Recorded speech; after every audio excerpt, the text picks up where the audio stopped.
આજ તો બિલાલ વાળવા માંડ્યો.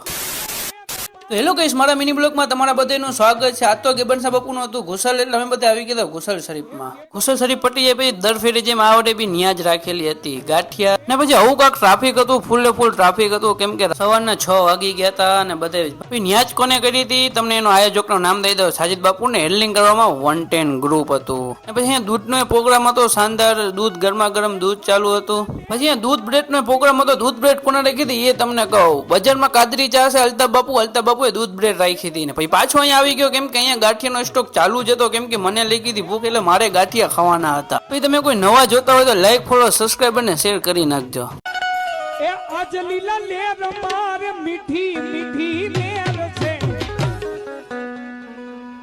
એ ગેબન સાની દુવાથી અમને લીલા લેર છે,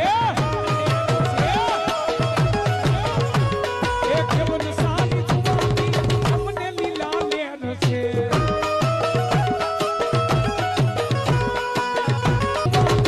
અમને લીલા લેર છે.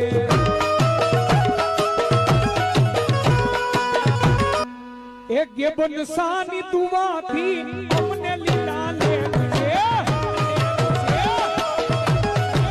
પછી ફાઇનલી હું ને મારો ભાઈ ગાંઠિયા દબવા માંડ્યા. તમને કીધું ને મને ભૂખ લાગી છે, એટલે ગાંઠિયા ધબા ધબી દવા ગાંઠિયા ને મળ. પછી આ ભાઈ પણ બે મહિના ઉભો શરબત, એ પાછું કાજુ બદામ વાળું. પછી બધી નિયાજ બેજ પટી ગઈ, એટલે બિલાલ એક શોપ નું કામ કરવા માંડ્યો, કેમ કે બધું સાફ સફાઈ કરતો હતો. એક જગ્યાએ આવીને પછી બીજી જગ્યાએ સાફ સફાઈ કરવા માંડ્યો. તો બિલાલ નું કામ સારું લાગ્યું હોય તો ફોલો કરી નાખજો ને સબસ્ક્રાઈબર કરી નાખજો. અને પછી ગાયક આપણે નીકળી ગયા ક્યાં ઘરે જવા હતું, કેમ કે હવે નીંદર આવતી હતી, એટલે ગાયકા નીકળી ગયા ઘરે. ધીમે ધીમે વરસાદ આવતો હતો. નવા વિડીયો સાથે મળું.